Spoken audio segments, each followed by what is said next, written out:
Picture a man, 6 centuries old, on the edge of the known world as the sky darkens. Noah faces an impending global cataclysm. He receives a strict, non-negotiable ultimatum. In exactly 7 days, a devastating rain will begin to fall, and it won't stop for 40 days and nights. The objective driving this deadline is absolute. The Creator intends to destroy every living substance from the face of the earth.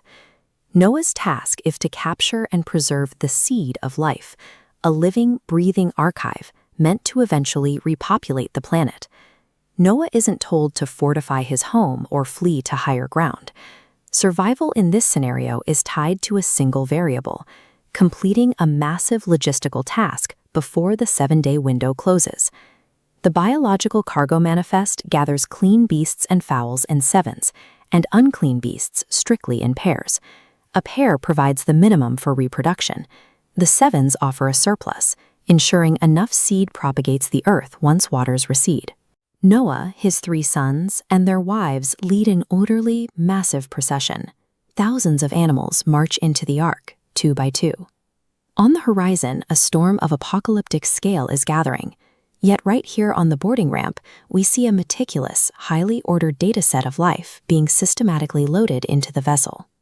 The loading concludes on a highly specific historical timestamp, the 600th year of Noah's life, the 2nd month, and the 17th day of the month. Then Genesis records a definitive action. Noah doesn't seal the ark himself. God closes the door. This final closure means human agency has ended.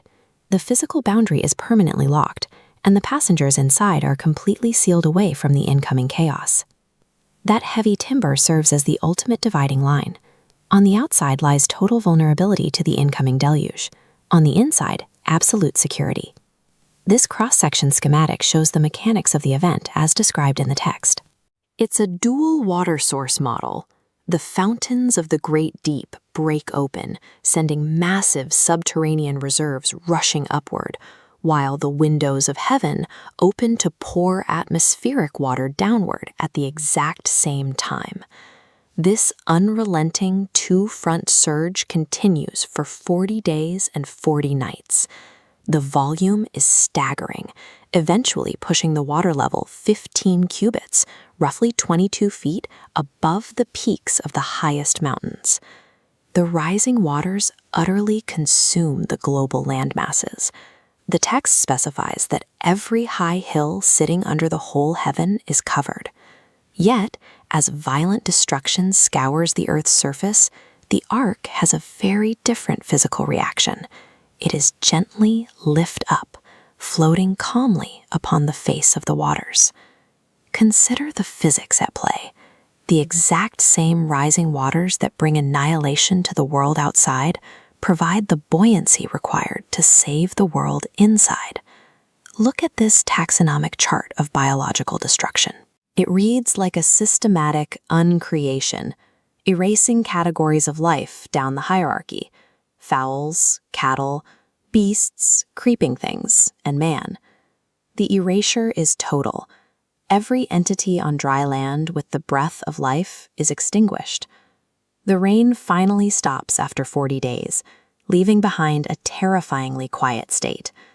Deep waters continue to prevail across a silent, erased earth for a full 150 days.